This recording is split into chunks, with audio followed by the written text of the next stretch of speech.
tercera clase es el de las entidades fiscalizadoras del ambiente. La legislación ambiental, que tal como ustedes pueden ver y pueden apreciar, es bastante compleja, rige en torno al concepto de la fiscalización. Y en este caso, la fiscalización son las actividades que deben desarrollar determinados organismos del Estado, cuyo objetivo fundamental es hacer cumplir la ley, en el supuesto que no se cumpla de manera espontánea o voluntaria por parte de las empresas mineras. Entonces, la fiscalización implica la actividad estatal de las autoridades estatales competentes, o sea, que los que tienen la capacidad jurídica para ver el tema, para asegurarse que se cumpla la ley. Muy bien. ¿Cuál es entonces la primera de estas entidades fiscalizadoras que vamos a ver en la presente clase? Se trata del Ministerio del Ambiente. ¿Podrías pasar a la siguiente lámina? Bien, el Ministerio del Ambiente fue creado por un decreto legislativo. El decreto legislativo es la legislación delegada que se da con el permiso del Congreso para determinadas materias y dentro de un determinado plazo que es otorgado por el Congreso. Entonces, el decreto legislativo emana del Poder Ejecutivo. Tiene que ser, formalmente no, es publicado en el peruano como toda norma legal, porque tiene el mismo valor formal que una ley originada del Congreso, se publica en el peruano y está sujeta a la fiscalización del Congreso. Ahora bien, el Ministerio del Ambiente es, si se quiere, la más importante de las entidades fiscalizadoras. Pero además de ser una entidad fiscalizadora, es la entidad que diseña la política ambiental del Estado peruano. ¿Qué entendemos por política ambiental? Todas las acciones que debe realizar el Estado para que el ambiente en el territorio peruano, que sabemos que comprende el suelo, el subsuelo, los cursos de agua, el aire hasta llegar al límite de la atmósfera, y también en las zonas costeras, el dominio marítimo hasta las 200 millas, estos espacios del territorio peruano conserven las condiciones que se consideran mínimas e indispensables para que haya un buen ambiente dentro del territorio del Perú. Las normas son territoriales, pero hay un aspecto del ambiente que yo quisiera enfatizar. Los problemas ambientales muchas veces van más allá de las fronteras del Estado. Y lo acabo de decir con esta situación del lago, de la posible o real contaminación del lago Titicaca, y siendo el lago Titicaca un lago binacional, cuya soberanía es compartida con Bolivia, esa contaminación del lado peruano del Titicaca puede llegar al lado boliviano, todo lo cual puede, digamos, puede desatar, puede generar un problema con nuestros vecinos bolivianos. Problema diplomático, y es un problema que puede generar negociaciones y eventualmente responsabilidades de diversa índole. Ahora bien, ¿cuál es el objetivo del Ministerio del Ambiente? Creado por este decreto legislativo 1013, publicado en el peruano el 14 de mayo de 2008. Hay una entidad que precedió al Ministerio del Ambiente, que se llamó el CONAM por sus siglas, Comisión Nacional del Ambiente, que cuando se dictó este decreto legislativo fue absorbido por el Ministerio del Ambiente. Entonces, el Ministerio del Ambiente es la entidad principal en lo que al ambiente se refiere. ¿Cuál es su función? La que está señalada en la lámina que voy a leer. Tiene la función general de diseñar, establecer, ejecutar y supervisar la política nacional y sectorial del ambiente. Y además es el ente rector. Esta palabra ente rector la van a ustedes escuchar muchísimo.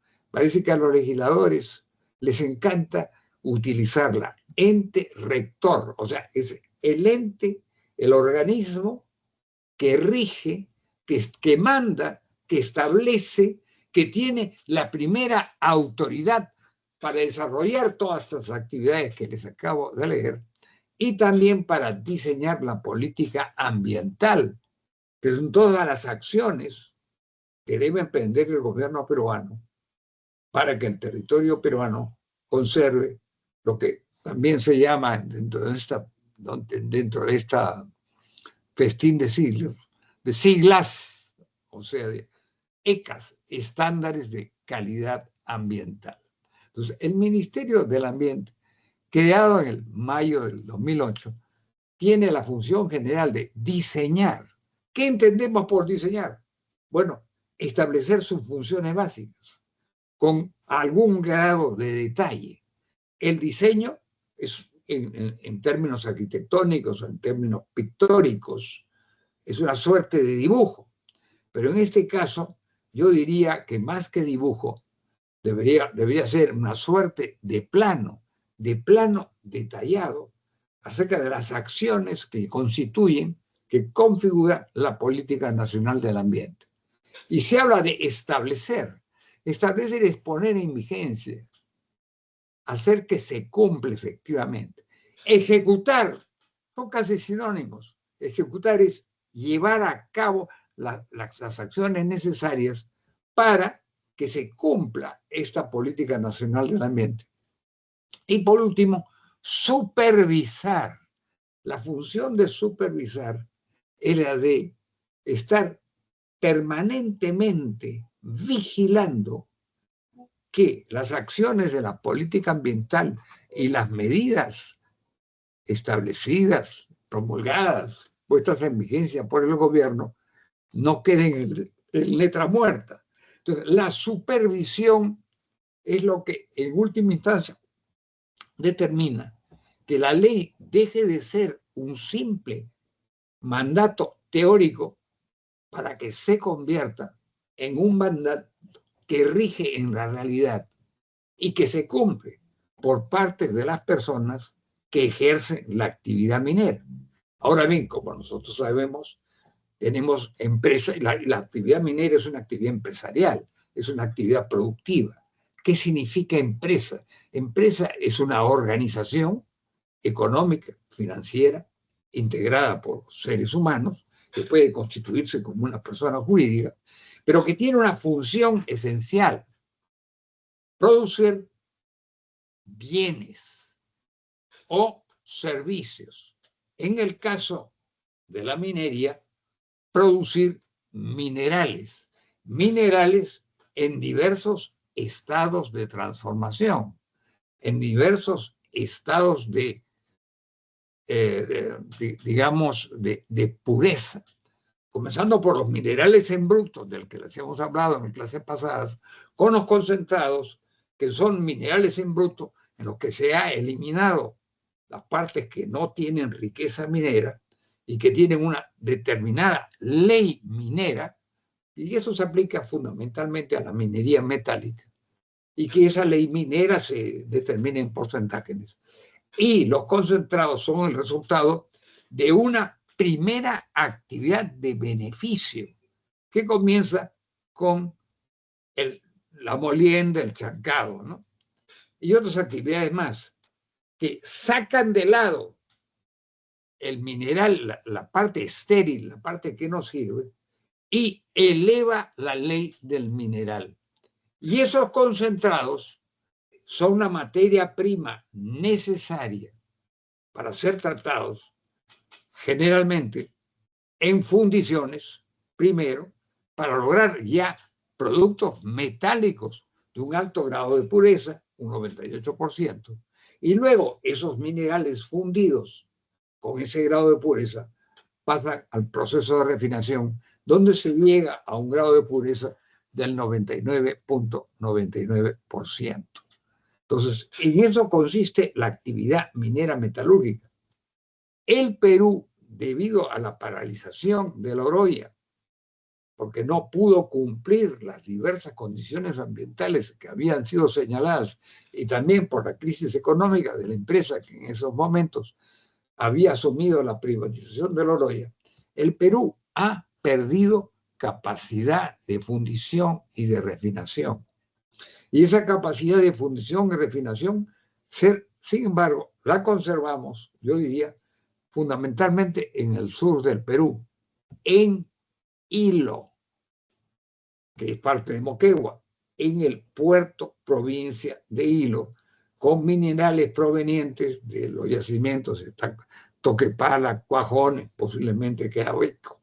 También se realiza en alguna medida en Arequipa a través del yacimiento cuprífero de Cerro Verde. Antes teníamos una producción minero-metalúrgica mucho más variada. Ahora, si existe en muchísimo menor grado, en muchísimo menor volumen. Puede que exista en el caso del oro, quizás algo de la plata, pero los otros minerales como plomo y zinc y metales menores ya no existen. ¿Por qué? Porque el principal centro metalúrgico peruano, ubicado en la ciudad de Loroya, que formaba parte de un complejo minero metalúrgico, ese complejo minero metalúrgico ha dejado de existir desde el año, me parece que desde el año 2008 o quizás antes. Muy bien. Entonces, el Ministerio del Ambiente es el ente rector, o sea, el ente que manda de la temática ambiental. Y aquí vienen estas palabras que se repiten para asegurar el uso sostenible. Creo que ya en la clase anterior expliqué lo que era sostenible. O sea, algo que se mantenga en el tiempo. Responsable. Responsable es algo de lo que uno se hace cargo. Digamos que tenga una calidad mínima, que satisfaga requisitos mínimos, que no dañe el ambiente. Racional. ¿Por qué racional? Porque todo esto es el resultado de una racionalidad fiscalizadora basada en conceptos técnicos y al mismo tiempo científicos que provienen del análisis del ambiente y del análisis de aquellos elementos que vienen de procesos productivos que pueden dañar el ambiente. Y se habla también de ético. ¿Qué cosa es la ética? La ética está íntimamente vinculada a la conducta moral de la persona. Digamos, una persona ética es aquello que cumple determinados preceptos morales. Pues bien, se supone que las entidades, las empresas, que son entidades productivas de bienes y servicios, deben desempeñarse dentro de principios morales. Y el primer principio moral que debe tener una empresa en cuanto al aspecto ambiental es el de no generar daño. Es un principio moral, es un principio legal y es un principio cuya violación tiene determinadas consecuencias. Una consecuencia de reparación, pero también una consecuencia de reparación en el sentido que se tiene que volver al estado anterior, pero también puede tener, y de hecho tiene, lo que podríamos llamar una consecuencia indemnizatoria. Y entonces, el ente fundamental es el Ministerio del Ambiente. El poder ejecutivo en el Perú está organizado de una manera tal que lo preside presidente de la República, hay un presidente del Consejo de Ministros, que es un primero entre iguales, que puede desempeñar un ministerio con cartera o sin cartera, y luego un conjunto de ministerios. Y esos conjuntos de ministerios son los que ejercen autoridad, sin permiso, que también pueden haber muchas otras entidades, porque la organización del Estado peruano es, la verdad, bastante compleja. Bien, entonces pasemos a la siguiente lámina, por favor, mi querido John.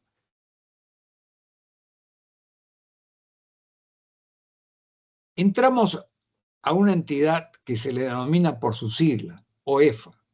OEFA significa Organismo de Evaluación y Fiscalización Ambiental.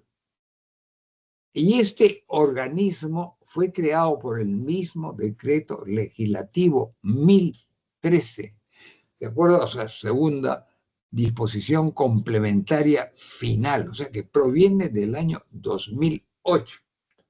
Y está definida según su reglamento de organización y funciones como la entidad encargada de supervisar y fiscalizar directamente el cumplimiento de la autoridad bajo su competencia. Y esa autoridad bajo su competencia son todos los aspectos vinculados, relacionados con el cuidado, el mantenimiento y la preservación del ambiente. Bien, entonces la OEFA es, si se quiere, el brazo fiscalizador y aún más es el brazo sancionador, porque la fiscalización se realiza a través de una actividad de vigilancia, de supervisión, que determina cuándo se está violando la ley, cuándo se están produciendo daños ambientales, y debe determinar cuál es la entidad o la persona responsable de esos daños ambientales. Y esa persona, al margen de que debe volver las cosas a su estado anterior, y debe también compensar, o sea, indemnizar, o sea, pagar en dinero una suma equivalente al daño, tal como ese daño es tasado monetariamente por la OEFA. Ahora, la OEFA tiene una escala de multas. Esas multas son el aspecto sancionador, el aspecto punitivo de la OEFA. Entonces, como ente fiscalizador, en cierta forma es un ente punitivo. ¿Por qué ente punitivo? Porque al fiscalizar puede sancionar. Y la sanción significa en muchos casos no solo la orden de volver a lo anterior, de reparar lo que se hizo mal, sino de castigar con multas, con sanciones, que podrían derivar en determinadas circunstancias muy especiales a la suspensión y paralización de actividades, aunque no a la pérdida de la concesión, que es el derecho fundamental que permite la actividad minera, porque la actividad minera se basa en el concepto y en el derecho de la concesión, que es un derecho, digamos, indispensable, pero al mismo tiempo insuficiente. La concesión es la base del derecho minero. Sin concesión no se puede llevar a cabo una actividad legal minera. Pero siendo la base, requiere además otras autorizaciones. Autorización para explorar, autorización para explotar. Entonces, la autoridad minera, a cargo de la OEFA, no da la autorización para explorar o explotar, pero determina los incumplimientos, determina el daño y también aplica multas. Muy bien. Entonces, la OEFA tiene, si se quiere, una autoridad técnica normativa en primera instancia, pero además tiene un organismo contencioso administrativo colectivo, que es un tribunal de fiscalización ambiental que resuelve en segunda instancia administrativa. Quiere decir que si hay una discrepancia, hay un pleito administrativo, hay una contención resuelta en primera instancia por la OEFA, la parte que no está conforme con lo resuelto por la OEFA, que sería la empresa sancionada, entonces puede apelar. La apelación es una impugnación con el objeto de que se revoque, se modifique, se rebaje o se elimine la sanción. Bien, eso existe un tribunal de fiscalización ambiental, que es la segunda instancia administrativa. Esta segunda instancia administrativa puede modificar la decisión de la OEFA en primera instancia.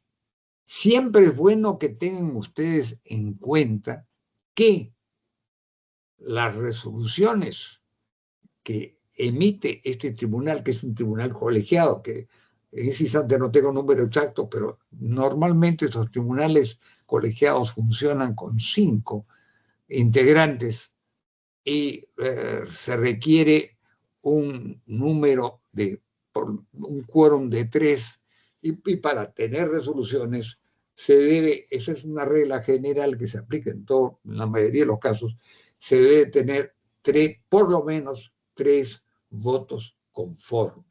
O sea que las resoluciones del Tribunal de Fiscalización Ambiental pueden ser por unanimidad o pueden ser por mayoría. La mayoría podría ser 4-1 o 3-2.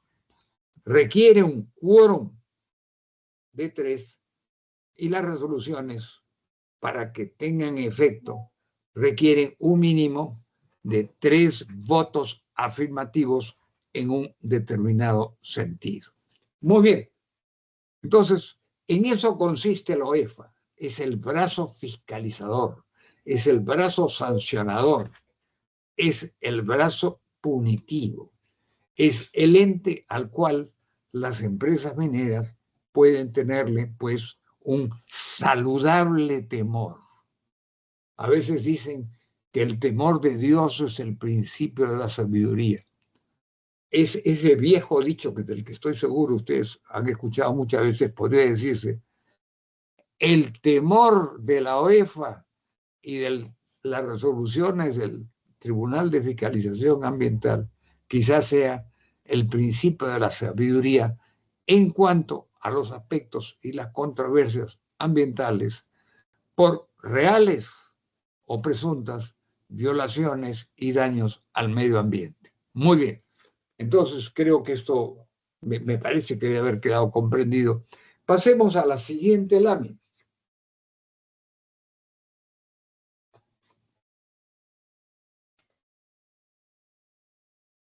Entramos a otro organismo que se llama el SENACE. El SENACE es el Servicio Nacional de Certificación Ambiental. Y este servicio entró en vigencia, comenzó a funcionar cuando entró en vigencia el Reglamento de Protección Ambiental Minera, un decreto 040-2014-EM, que entró en vigencia no después de su publicación, sino cuando se aprobaron los términos de referencia. Entonces, el SENACE es el órgano es el órgano vigente, el órgano competente para aprobar los estudios de impacto ambiental. Y los estudios de impacto ambiental tienen una graduación en cuanto a su consistencia, que es el estudio de impacto ambiental detallado y el estudio de estudio de impacto ambiental semidetallado. Ahora bien, el SENACE, no sé por qué este WhatsApp me perturba un poco y lo hago, no es aplicable a la pequeña minería ni a la minería artesanal. ¿Por qué razón? Porque estos dos sectores legales de la minería, que me parece que hemos descrito en la clase anterior, están bajo la competencia, bajo la sujeción, bajo el mando, bajo la autoridad de los respectivos gobiernos regionales existentes en el Perú. Y en el Perú, para todos los efectos prácticos, existen tantos gobiernos regionales como departamentos.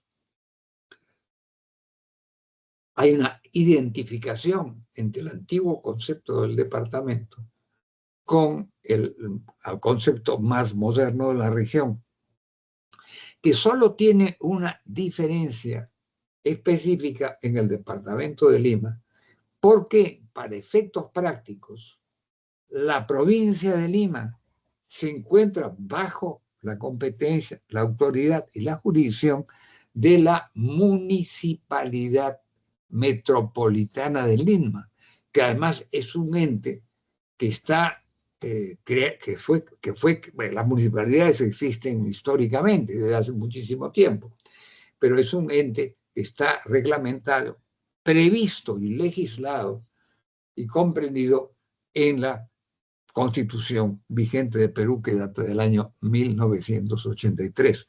Entonces, la provincia de Lima, que es una provincia bastante grande, buena parte de la cual está ocupada por la ciudad de Lima, tiene un área extensa de 2.600 kilómetros. Y dentro de la provincia de Lima se desarrollan actividades mineras, que muchos de ustedes la habrán podido ver, por ejemplo, avanzando en la carretera panamericana sur hasta el kilómetro 25, ven ustedes un cerro denominado Lomo de Corvina, que ahora ha sido ocupado por poblaciones en la parte alta, pero donde se desarrollan actividades muy importantes de minería no metálica. Y ustedes saben que para los fines legales, los minerales se clasifican metálicos y no metálicos. Los minerales no metálicos cumplen diversas funciones, pero su función principal es que se encuentran ligados a la construcción civil. Y algunos minerales metálicos sirven, son la materia prima esencial para la fabricación de ladrillos. Y los ladrillos es un material indispensable para una construcción civil de carácter noble, que así se le llama noble, o sea, de mayor categoría, que se le mezcla con cemento y muchas veces con estructuras de acero. De ahí se tienen en esos casos lo que se llama el concreto armado. Cuando solo se mezclan con cemento, tenemos simplemente el concreto. Entonces, el SENACE se refiere, tiene su ámbito de competencia a la mediana y a la gran minería. La mediana y la gran minería están sujetas a la misma, digamos, a las mismas normas.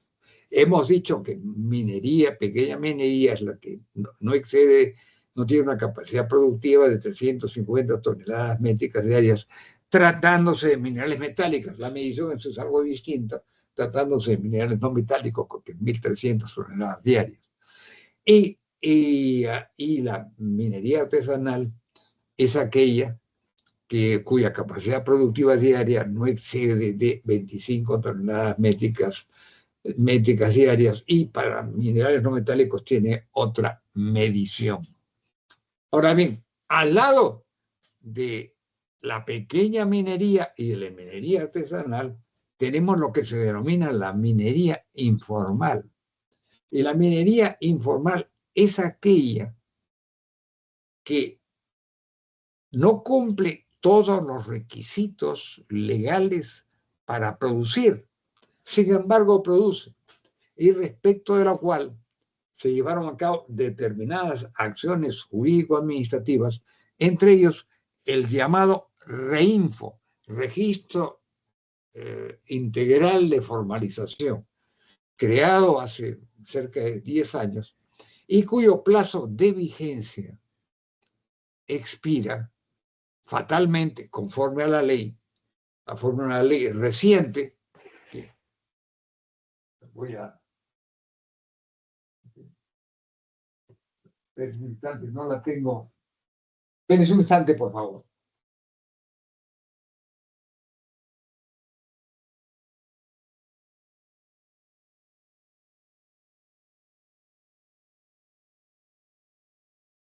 Es una ley bastante reciente, que aquí la tengo, y que fue promulgada, que fue publicada en el Peruano el 27 de diciembre del año 2024, la ley 32.213, que estableció un plazo, primer plazo de 6 meses que vence el 30 de junio, y un segundo plazo que es de prórroga casi automática, que vence el 31 de diciembre del presente año.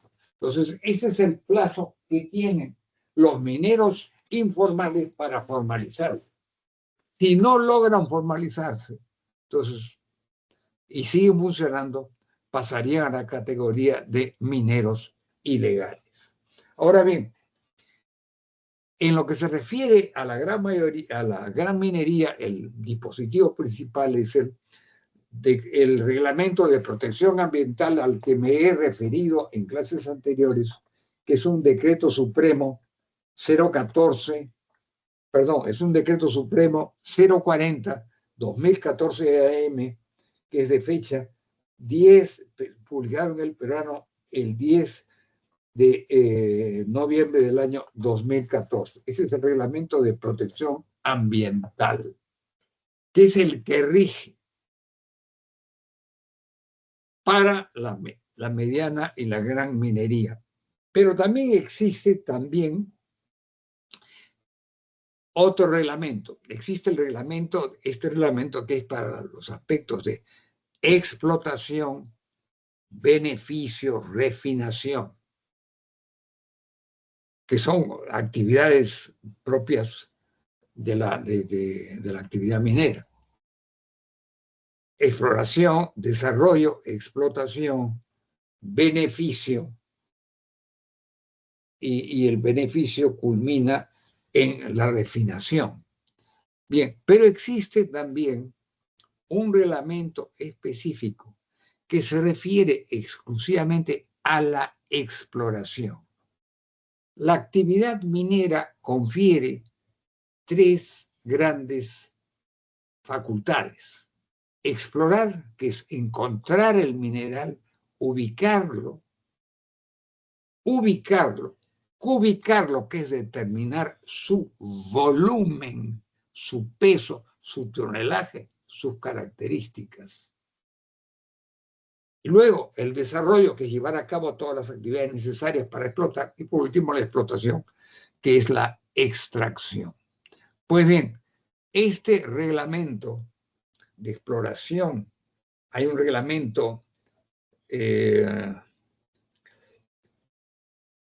de protección ambiental, así se denomina, reglamento de protección ambiental para las actividades de exploración. La exploración es la búsqueda, es la primera de las actividades mineras que se concreta, en la mayoría de los casos, mediante perforaciones, o sea, mediante actividades en donde se penetra en el subsuelo en la búsqueda del recurso minero, generalmente metálico, pero también podría ser no metálico, y que tiene por objeto la perforación determinar la existencia del mineral, las cualidades del mineral, el volumen, o sea, se tiene el tonelaje de mineral. O sea, eso se denomina cubicación. Y en esta forma, entonces, se determinan las reservas que pueda tener un determinado yacimiento que puede ser objeto de una o varias concesiones vecinas o colindantes. Y las concesiones mineras valen, en términos comerciales, por sus reservas. Y sus reservas pueden ser probadas, o sea, que se han sometido a determinados procedimientos donde no hay duda de la existencia de ese mineral, de su tonelaje y sus condiciones, probables, donde hay un margen de duda, una estimación entre rangos, y posibles, que es algo más bien referido a la potencialidad. Las reservas se calculan en tonelaje cubicado y tonelaje cuyo peso está certificado a través de ese proceso de cubicación. Todas estas actividades se realizan mediante la llamada exploración minera. Y esta exploración minera se rige por un reglamento de protección ambiental para las actividades de explotación que fue aprobado, es relativamente reciente, por un decreto supremo 042-2017 o sea, en el curso del año 2017. Ahora bien, este reglamento tiene algunas nociones fundamentales que yo las voy a indicar. Pero antes, habiendo yo hablado casi 45 minutos seguidos, quisiera entablar un diálogo con ustedes para que ustedes me manifiesten, me den sus opiniones, para que podamos tener un juego de ideas, un ping-pong de ideas, un ping-pong de conceptos, que en mi opinión es la parte que más enriquece y que muchas veces uno memoriza, conserva en la memoria y graba en la memoria con mayor fijación. Entonces yo les ruego, como la vez anterior, que entablemos un diálogo, porque todos ustedes deben tener preguntas, porque todos ustedes pueden tener divergencias, discrepancias u opiniones distintas. Entonces yo quisiera que por favor se manifiesten, tal como se manifestaron en la clase anterior y como espero que se sigan manifestando en las sucesivas clases hasta completar la octava sesión. Muy bien, a la orden, quedo de ustedes a la orden. Por favor, les ruego que hagan sus comentarios y preguntas. Algunas deben tener. No escucho ninguno. Por favor, los incentivo a que hablen. Les ruego que no se queden callados. Yo les pregunto, ¿me están escuchando bien? Sí, ¿No? sí, estamos escuchando. Ya. Entonces, yo les ruego que por favor me den sus puntos de vista. Alguna reacción. Debe haber Doctor, habido alguna reacción de doctor, por ustedes aquí frente a Jorge Coronado. lo que he dicho. Doctor, por aquí Jorge Coronado. Encantado, Una, señor Coronado. ¿Usted ¿cómo está? Buenas de noches. qué localidad es, señor Coronado?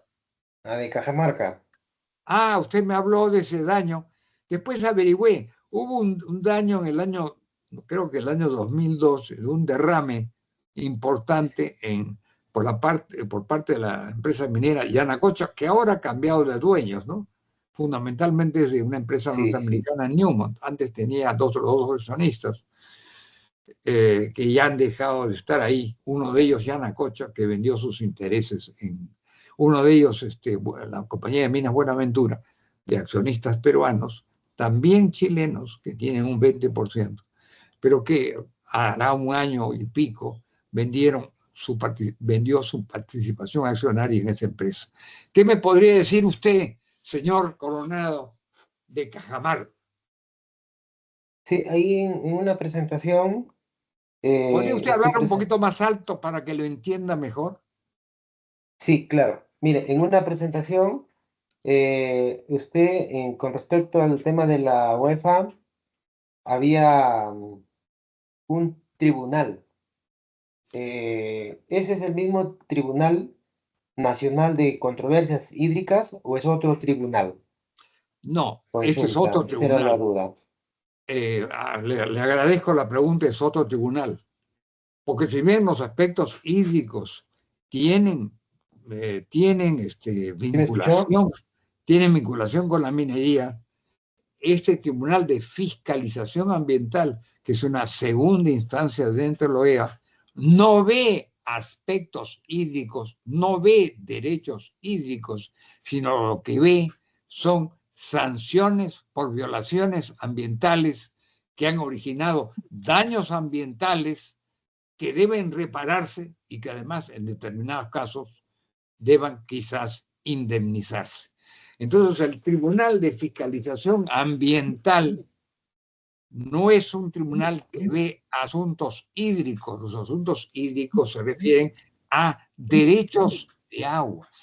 Existe una ley general de aguas, existe una autoridad nacional del agua, que es una entidad distinta y que en realidad incluso no pertenece al sector de energía y minas, sino al llamado MIDAGRI.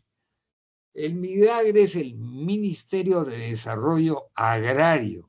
Es lo que antes se conocía como el Ministerio de Agricultura. Después se le llamó el MINAGRI. ¿Por qué el MINAGRI? No sé, pero lo cambiaron a MIDAGRI.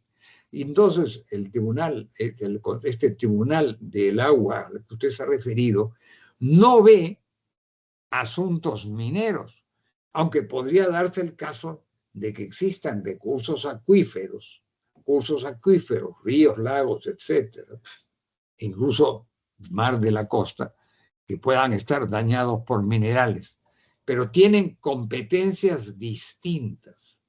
Por lo que ve ese Tribunal del Agua fundamentalmente son derechos para disponer del agua en cuestiones de tipo productivo. Entonces, el agua, como ustedes muy bien saben, es esencial para la vida. El agua tiene un uso productivo y también tiene un uso de consumo. Y ese uso de consumo ese que se utiliza en las grandes ciudades y que es el agua que se lleva en todo el sistema de tuberías y que llega a los domicilios, en casas unipersonales, unifamiliares o en edificios multifamiliares. Entonces, el agua tiene fines productivos, pero también tiene fines de consumo por razones elementales de higiene y también de cocina. Y además el agua está íntimamente vinculado al concepto del desagüe. ¿Qué cosa es el desagüe? El desagüe es el agua utilizada, contaminada por el uso, que se van las tuberías de desagüe. Esas tuberías de desagüe, lo ideal es de que sean tratadas y que puedan volver a ser utilizadas. Pero en muchos casos las tuberías de desagüe simplemente terminan en las costas marítimas o en los ríos o en otras partes donde se está lejos del mar. Y esas aguas, a su vez, pueden originar problemas ambientales. Pero indiscutiblemente, señor, se debe usted distinguir entre lo que es propiamente minero, la autoridad minera, y la autoridad acuífera o de agua, que está sujeta a leyes distintas, la Ley General de Aguas, y que tienen además autoridades distintas. Y la autoridad del agua es la Autoridad Nacional del Agua, cuya sigla es el ANA. Eso es lo que yo podría a usted expresarle. Le agradezco su pregunta, señor. Gracias, gracias, doctor. Martín, Erika ha levantado la mano. Perfecto. Señora Erika. ¿Su nombre completo, señora Erika? Doctor, mi nombre es Erika Moyano Espinosa. Erika Moyano Espinosa. Señora Erika Moyano, diga usted Sí. su pregunta, enuncie su pregunta. Sí, no, doctor, más bien, claro, O comentario, lo que usted quiera hacer. Tiene plena libertad de expresión. Muchas gracias, doctor. Mira, estoy más o menos entendiendo que casi la mayoría de entidades fiscalizadoras del derecho ambiental a las que usted se refiere están dirigidas a la mediana y gran minería, no a la pequeña minería ni la minería artesanal, porque la minería artesanal y la pequeña minería De acuerdo a la política del Estado, desde el año 2012 se ha querido incentivar el sector minero enfocado en las actividades de la pequeña y la minería artesanal. Para ello se inició con una declaración de compromiso en el 2012 con el decreto legislativo 1105. Luego en el 2017 se cambió porque no dio resultados. Habían muchos problemas cuando se delegó a los gobiernos regionales la evaluación de los expedientes en cuanto a la formalización a este rubro, ¿no? Que es pequeño PPM, pequeño productor o minero artesanal. Por ello se cambiaron las normativas, y en la parte ambiental, lo que era el IGAC en el 2012 pasó a ser en los IGAFONES, el IGAFON, ¿no? Y ya cambió, solamente se modificó, se agregó el tema de la supervisión de la Autoridad Nacional del Agua, el ANA, porque respecto al 2012, en ambos casos eran los instrumentos ambientales más los expedientes técnicos.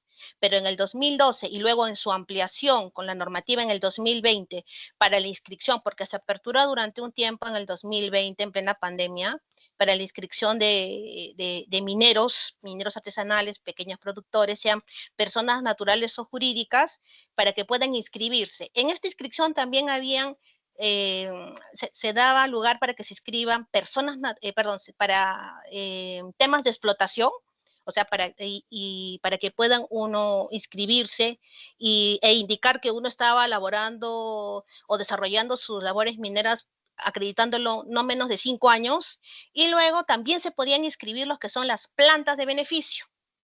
En la práctica, doctor, es un dolor de cabeza la aprobación de estos, de lo que sería la autorización final de inicio o reinicio de actividades, sea para explotación minera o sea para planta de beneficio, porque los gobiernos regionales no están capacitados.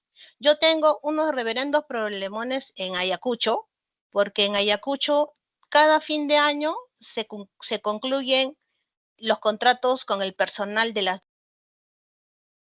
seguimiento de nuestros procedimientos o de nuestros expedientes en los gobiernos regionales para obtener la obtención de la aprobación de los instrumentos ambientales, y luego con la autorización del ANA para luego completar el expediente técnico para que finalmente nos otorguen la resolución de inicio y reinicio de actividades mineras, que es el documento que te autoriza a explotar, o el documento que te autoriza realizar la actividad de beneficio. Sabemos que es un viacrucis. Es un viacrucis. Y esto lo dice usted. ¿Usted es pequeña productora minera o minera artesanal, o es una profesional que asesora a los pequeños y a los mineros? Yo soy una persona que asesora legalmente a un montón de mineros artesanales. ¿Usted es abogada entonces? Asesora legal, sí. Ya. Sí. ¿Y usted dónde? ¿Usted reside en Lima o reside en algún lugar de provincias? No, yo resido en Lima, pero viajo constantemente a diferentes regiones para agilizar estos trámites, y como le digo, es un dolor de cabeza. Por ejemplo, el año pasado en Arequipa no atendieron, en la Gerencia Regional de Energía y Minas de Arequipa no atendieron, uno, porque se mudaron, y lo segundo, porque salió un escándalo que ciertas empresas obtenían sus aprobaciones de todos sus estudios y de sus expedientes en tiempo récord, y había gente pequeñas empresas. Así es. Empresas pequeños y artesanales. Sí, y otra gente que estaba esperando desde el proceso, desde la declaración de compromiso del 2012. ¿Por qué? Porque en el 2012 no se pudieron formalizar casi nadie, solamente poquísimos, y la normativa del 2017 indicaba los que no se pudieron formalizar, pero presentaron su IGAC, su instrumento de gestión ambiental correctivo, automáticamente pasaban al registro de saneamiento. Automáticamente.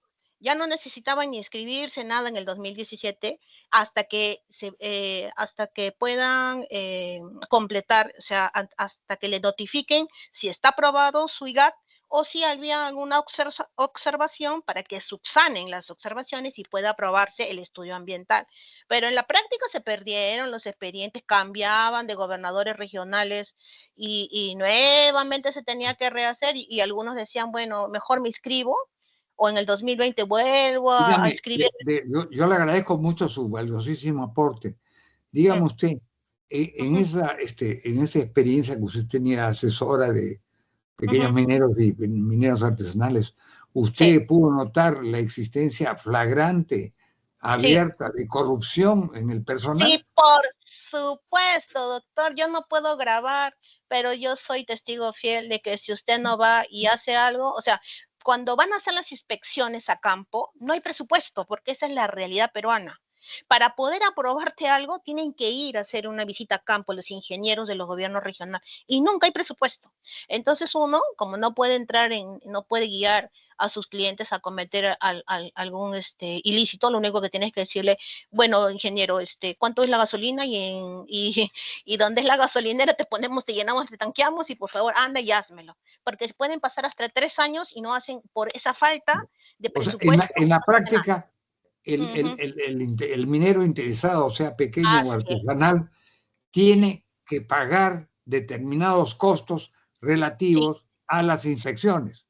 Eso exacto. en el supuesto de que solo se trate de eso. Así es. La pregunta que yo también le hacía a usted, gracias a su muy importante aporte, es Mm. si también hay que pagarle a la persona para lo que antes se llamaba como romperle la mano o que cambie su Doctor, criterio. a mí me ha tocado en el 2018, a mí me tocó el 18 de una empresa minera en Ayacucho.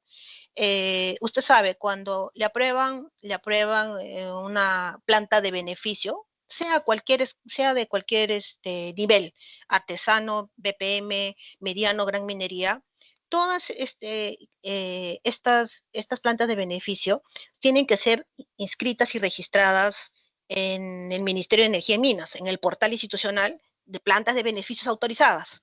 Entonces, una empresa minera me dice, mire, esta planta no está registrada y tenemos la resolución de aprobación ambiental del 2014. Entonces, la normativa indica que si bien es cierto, los gobiernos regionales sus funciones son la evaluación y aprobación de los estudios ambientales para este régimen de mineros, O siempre sea, en tiene el que, mejor de los casos, sí, semidetallado y en el otro, la declaración de impacto ambiental, ¿no es cierto? sí, pero en las aprobaciones, los estudios ambientales para mi pequeña minería y minero artesanal, te puede sacar la resolución el gobierno regional, pero siempre tiene que ir con visto bueno, con una aprobación de la DGM, o sea, la Dirección General de Minería del Ministerio de Energía y Minas.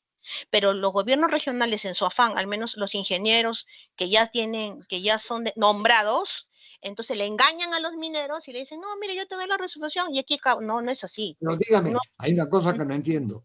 sí, Si se ha transferido la competencia de la uh-huh, supervisión y de la así es, autorización de las actividades a las direcciones regionales de minería respecto así de es. los pequeños mineros y de los artesanales, ¿por Uh-huh. qué esto vuelve a subir a la escala superior de la Dirección General de Asuntos Ambientales Solo, Mineros o la solo Dirección General para, de Minería, lo que fuere? solo para plantas de beneficio, Doc. Solo para plantas de beneficio, nada Solo más. para plantas de beneficio. Sí, entonces me pasó de que la empresa esta minera Chimo me dice, mira doctora, y me pasa su estudio ambiental, todo. Le digo, ¿quién te ha hecho el estudio ambiental? Pues me lo hizo el ingeniero de la misma dirección regional. Sí, ¿Y pero él no cuánto te podría cobran? firmarlo por obvias razones, ¿no? No, el que lo hizo lo firmó, pero no, perdón, el que le hizo lo firmó la resolución de aprobación dentro del ministerio. Sí, Obvio que pero un tercero, ¿quién hizo, no, quién preparó, quién es el autor de ese estudio? No puede ser el la misma mismo, persona que lo va a aprobar, ¿no? no, el que ellos contrataron al mismo funcionario del gobierno regional, pero lo firmó un tercero, no lo firmó él. A un Y no se tercero puede, que prestó su firma. así es. Y cuando vamos a la DGM para que revisen, era todo un mamarracho. No se podía inscribir porque dice que eso estaba en contra de la normativa. Entonces nos dijeron tienen que adecuar, y eso que ya estaba aprobado, ya estaba aprobado ese estudio ambiental de esta planta de procesamiento. Entonces, bueno, yo hablé, todo hice la gestión en la DGM y le digo, doctor, perdón, ingeniero, me dijo, esto hay que anularlo. ¿Pero cómo lo vamos a anular si es del 2014? Me van a matar, le digo, porque los mineros me están asesorando para que yo solucione, no para empeorarlo, ¿no? Entonces usé la teoría de los derechos adquiridos, ¿no? Le dije, pero mira, que ya pasaron tantos años y no le puedes hacer esto, más bien dinos las pautas y para corregir. Nos dieron un mes para corregir, lo subsanamos, porque todo se puede subsanar en gobierno regional, está permitido, y de ahí recién lo subieron en el sistema, Ya. en el mismo Dígame, gobierno ¿esa regional. subsanación Ajá. fue real o entre comillas? No, doctor, yo cuando asesoro algo, tiene que ajustarse a la ley. Yo jamás voy a pasar algo que esté por Esos estudios sí. de impacto ambiental semidetallados eran. No, ¿Fueron corregidos o eran era, declaraciones de impacto ambiental? eran declaraciones de impacto ambiental.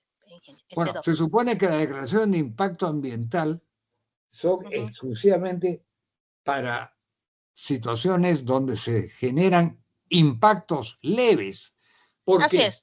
Así es, porque de acuerdo a la terminología legal, el estudio de impacto ambiental detallado es para impactos significativos. El estudio de impacto ambiental semidetallado es para moderados, y la declaración de impacto ambiental, que debe tener un contenido mucho más pequeño, mucho menos complejo, es para lo que llaman en el reglamento impactos leves. ¿Eso ocurrió en su caso, señora? Sí, doctor, pero a lo que quería ir al fondo del asunto es que si esta empresa minera en su momento, sin que yo esté asesorándolo, muchos años antes, no hubiera contratado al mismo funcionario del gobierno regional para que le elabore todo y también se apruebe, entonces nunca hubiera salido en tiempo récord, pues, o sea, porque el usuario, el Ahí administrado lo que que ocurre presenta, son situaciones en la práctica de corrupción que no se detectan así es. porque el funcionario de la Dirección Regional de Energía y Minas, que tenía que aprobar este estudio de impacto ambiental semidetallado o declaración de impacto ambiental, él lo hizo, pero lógicamente hizo que un tercero u otro profesional lo firmara. Sí, es la Aquí verdad. seguramente le compartiría con él el dinero que le cobró al concesionario minero que hacía el trámite. Tengo entendido que le dio una dádiva, unos $100, $200, porque él cobró más de $10,000 por ese estudio. Y eso es lo que me contó el gerente de esa empresa. Entonces, esto es un asunto, $10,000 ya son palabras mayores, ¿no? Eso es lo que cuesta, doctor, esos tipos de estudios. Ya. ¿Y esto era un estudio de impacto ambiental semidetallado o era una Ujú. declaración de impacto ambiental? No un día. ¿Perdón? Era yo recuerdo que era no sé si era un EIA o un DIA. Uno de los dos era, doctor. Ya, estudio de impacto ambiental, EIA, estas Ujú. benditas siglas, el estudio ambiental, estudio de impacto ambiental para la pequeña minería no puede ser mayor de semidetallado. Sí, era para minería artesanal, 25 toneladas día. Entonces no debería ser ni siquiera estudio de impacto ambiental, debería ser una declaración de impacto ambiental. Por eso le digo, o sea, un día. Día. Ya, muy bien. Así es, doctor. Bueno, yo le agradezco muchísimo su experiencia porque yo diría que su experiencia enriquece el curso y de paso me enriquece a mí en cuanto a mis conocimientos prácticos, porque una cosa es la disposición teórica de la ley y otra es la forma como la ley y los reglamentos se vienen aplicando. Le agradezco muchísimo. ¿Tendría usted otra cosa más que agregar, señora? ¿Usted es abogada o ingeniera? No, de derecho, soy asesora legal, no soy ingeniera. Usted es abogada. Sí, doctor. No hay más que Muy bien. agregar, doctor. Está listo. Muy bien. Le agradezco muchísimo su aporte. Creo que es de un gran valor. Bien, pasemos a la siguiente lámina. Hablamos de la Superintendencia Nacional de Fiscalización Laboral. Aquí el objetivo es distinto. Es el cumplimiento de las obligaciones de trabajo. Aquí propiamente no estamos hablando de derecho minero y de obligaciones ambientales, sino el cumplimiento de obligaciones laborales en lo que se refiere fundamentalmente a las condiciones laborales. Entonces, esta Superintendencia Nacional de Fiscalización Laboral fue creada por una ley 29.981. No recuerdo bien qué año sería, pero me parece que sería en la década pasada. Entonces, de acuerdo a lo que aquí aparece en la lámina, es la entidad pública, o todas estas son entidades públicas, o sea, entidades del gobierno, son autoridades. Entonces, es la entidad pública mediante la cual el Estado peruano garantiza el derecho de los trabajadores. Bueno, hay el pago de salarios, beneficios sociales, pero también que debe autorizar, fiscalizar, supervisar que se generen las condiciones adecuadas.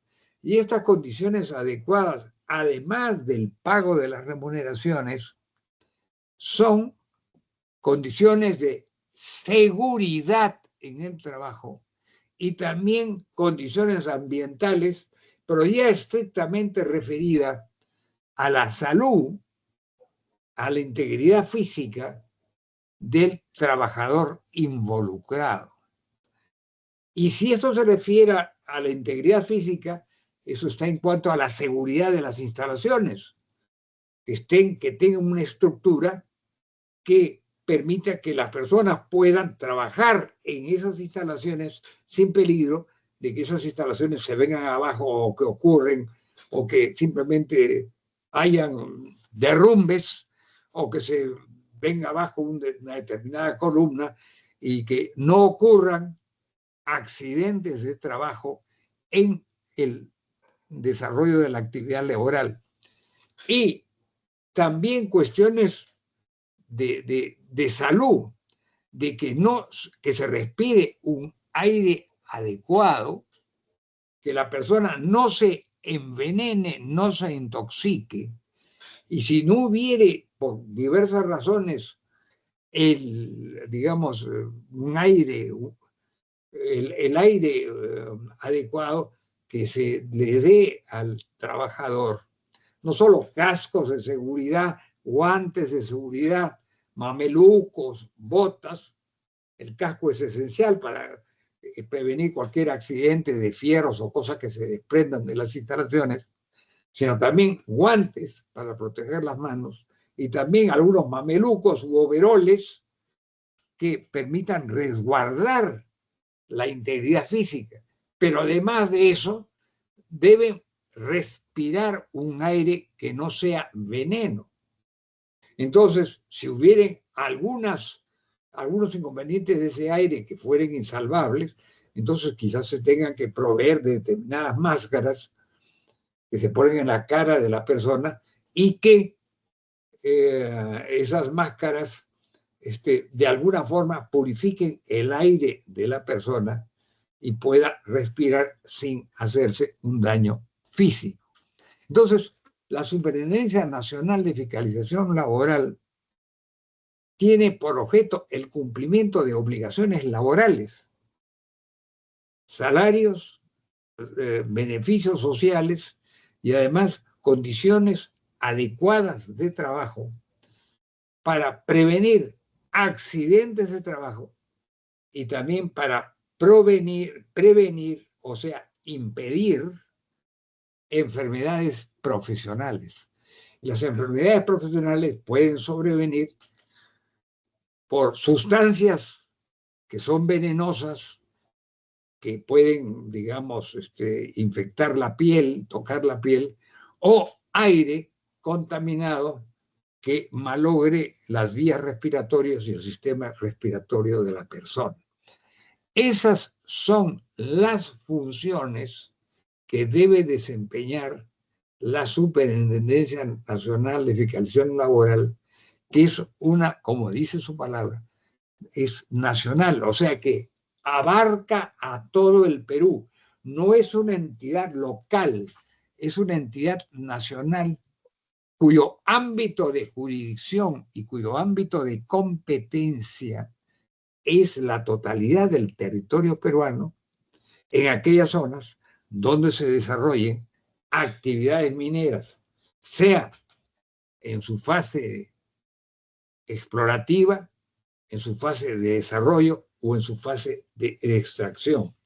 Y eso es importante, particularmente importante, en las diversas plantas de beneficio, que pueden ser plantas concentradoras, o pueden ser fundiciones o refinerías, o alguna otra instalación que permita, digamos, que se llegue a un producto minero, en el caso de minería metálica, de una mayor ley metálica, hasta alcanzar la fundición y la refinación. La fundición es un producto casi metálico de 98% de pureza y la refinación es de 99.99% de pureza.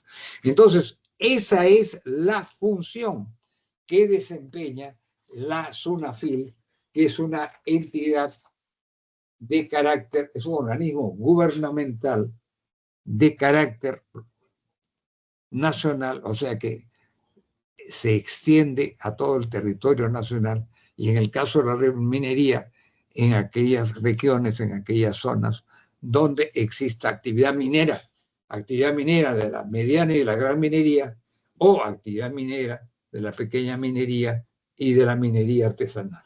Bien, ¿alguna pregunta de alguna persona sobre este tema?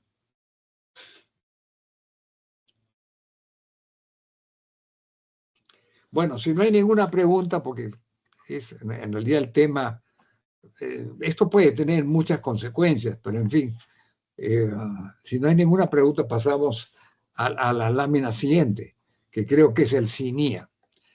Ustedes pueden ver que la legislación ambiental, aparte de ser muy variada, porque tenemos 3 leyes ambientales y luego tenemos reglamentos de protección ambiental para la explotación, beneficios, etapas sucesivas y un reglamento para la exploración.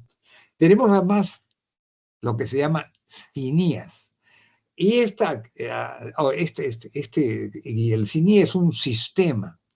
Es un sistema nacional de información ambiental.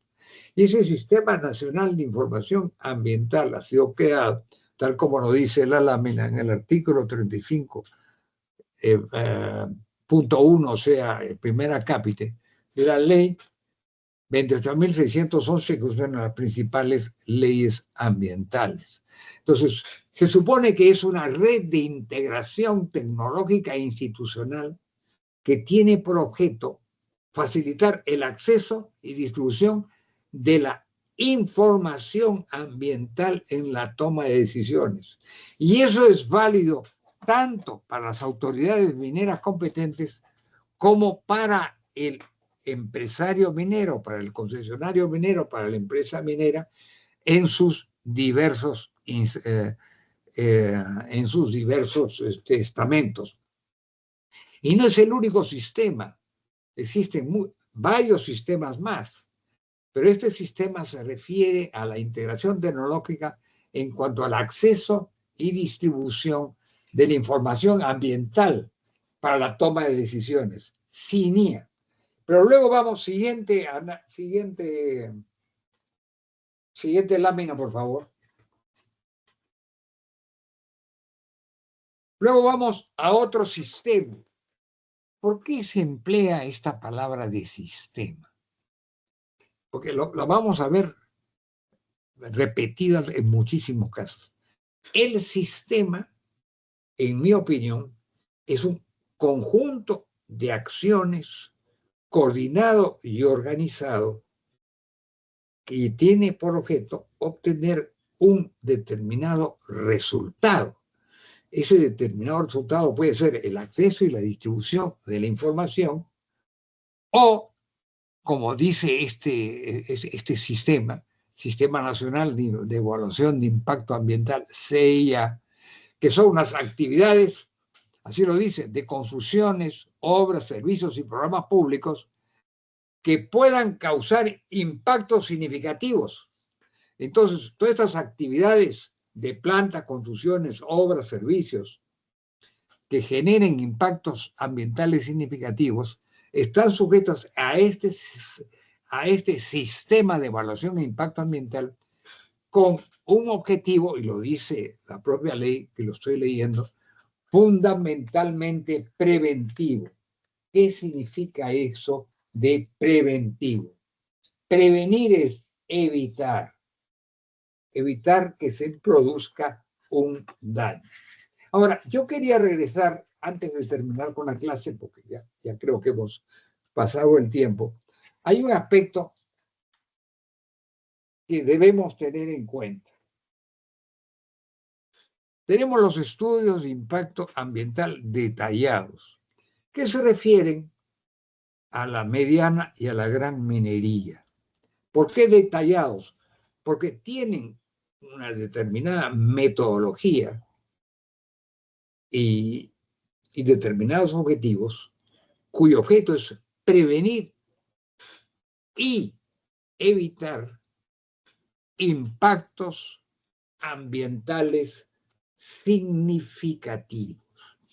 Entonces, los estudios de impacto ambiental detallados se refieren fundamentalmente a la mediana y la gran minería, quizás por razones de volumen, de tamaño, y el volumen productivo en todas sus facetas productivas, exploración, desarrollo, explotación y luego beneficio por el solo volumen, se generan mayores posibilidades de impactos ambientales negativos importantes.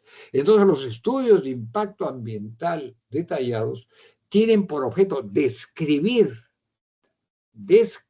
la operación y establecer un sistema de salvaguardas que se debe traducir en la ejecución, construcción y operación, que impidan, que prevengan estos impactos ambientales negativos. Bien, y se refiere fundamentalmente a la minería y la gran minería. Pero existen también, como les he dicho, los estudios de impacto ambiental semidetallados. Estos también pueden referirse a la mediana y la gran minería, pero yo diría, como los impactos son moderados, probablemente en la mayoría de los casos se refieran a la etapa de la exploración, a la etapa de perforación. Y entonces, como la perforación implica la penetración en el subsuelo a diversas profundidades y a diversas distancias de una perforación a otra perforación, es muy probable que el impacto ambiental que pueda sobrevenir sea de un menor alcance. Entonces, el estudio de impacto ambiental semidetallado en las situaciones de exploración puede referirse a la mediana y a la gran minería, pero también puede referirse ya en todos sus aspectos a la pequeña minería, porque la pequeña minería comprende no solo lo que es la exploración, desarrollo y explotación, sino también actividades de beneficio, como lo acaba de decir la colega que dio una verdadera exposición y dio magnífica información, que se refieran a instalaciones de beneficio que causen impactos moderados o que se refiera a actividades de socavón subterráneas donde el impacto ambiental es mayor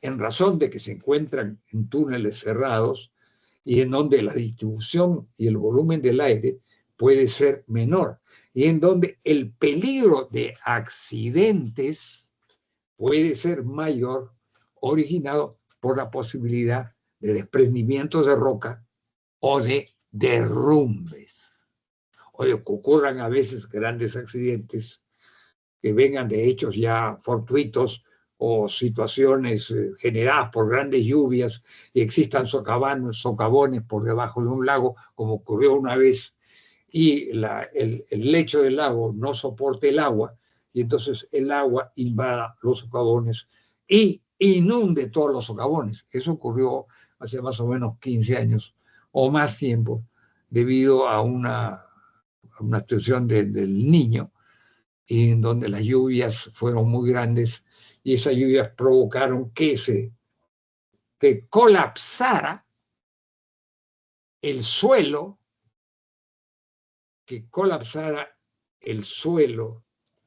del lago, y ese suelo se derrumbara, y entonces eso a su vez originara la inundación de todo un sistema de socavones que se encontraban debajo del lecho, debajo del, debajo del soporte de ese laguna que impedía que las aguas se vinieran abajo.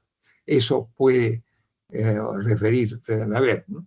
Entonces, el Sistema Nacional de Impacto Ambiental, yo diría que se refiere fundamentalmente a la mediana y a la gran minería. Puede referirse eventualmente a situaciones de pequeña minería o de minería ambiental, donde los impactos ambientales sean moderados, o en situaciones de minería artesanal, donde sean leves, debido al volumen de la producción. Bien, entonces, hemos hablado del CIA, Sistema Nacional de Evaluación de Impacto Ambiental. El sistema es un conjunto de acciones coordinadas, no coordenadas, coordinadas, integradas, con el objeto de obtener un resultado esencialmente preventivo. Y eso es lo que dice la ley en estos diversos dispositivos que he comentado. Bien, con lo cual he terminado la exposición de esta tercera sesión sobre estos conceptos teóricos, en los que yo me alegro muchísimo de haber contado con la colaboración de los integrantes de este curso, que han expresado sus experiencias, señalado sus observaciones y también manifestado sus críticas. Señores, entonces, de esta manera, con el permiso de ustedes, doy por concluida la clase y les deseo muy buenas noches. Y, por cierto, nos reuniremos en la cuarta sesión el próximo miércoles a las 7 p.m., en donde hablaremos del convenio 169 de la OIT. Muy buenas noches.